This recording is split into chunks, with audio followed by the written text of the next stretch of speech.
I have been thinking about Malachi 3, which says the following. In verse 1, quote, I will send my messenger who will prepare the way before me. Then suddenly the Lord you are seeking will come to his temple. The messenger of the covenant whom you desire will come, says the Lord Almighty. Unquote. We know that in the New Testament era how Jesus applied this verse to himself as well as others. For example, in Luke 1:76, Zechariah is speaking of his son John the Baptist. Quote, And you, my child, will be called a prophet of the Most High, for you will go on before the Lord to prepare the way for him, to give his people the knowledge of salvation through the forgiveness of their sins, because of the tender mercy of our God, which by the rising sun will come to us from heaven, to shine on those living in darkness and in the shadow of death, to guide our feet into the path of peace. Unquote. Also, in Luke 7:27 and Matthew 11:10, quote, This is the one about whom it is written, I will send my messenger ahead of you, who will prepare your way before you. Unquote. Also in Isaiah 40 we are told about a voice crying out in the wilderness, preparing the way for the Lord, or Yahweh.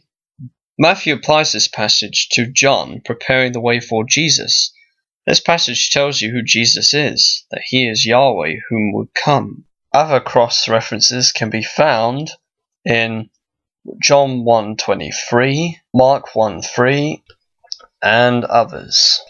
Basically, Malachi 3:1 speaks of John the Baptist as the messenger who will prepare the way before the Lord, whereas Jesus is the messenger of the covenant coming to his temple, or the Lord whom you will seek, Ha'adon.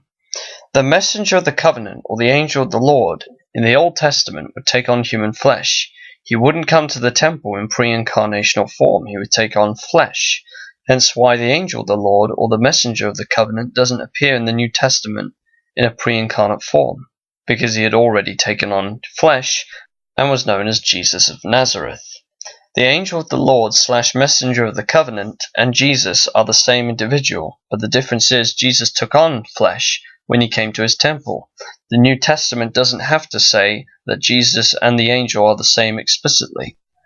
In case the rabbinic Jews want to bring up Hebrews 1:8 as an objection, that's fine. I have a video dealing with this issue on my account, which shows there are two different types of sonship within the context of Hebrews 1.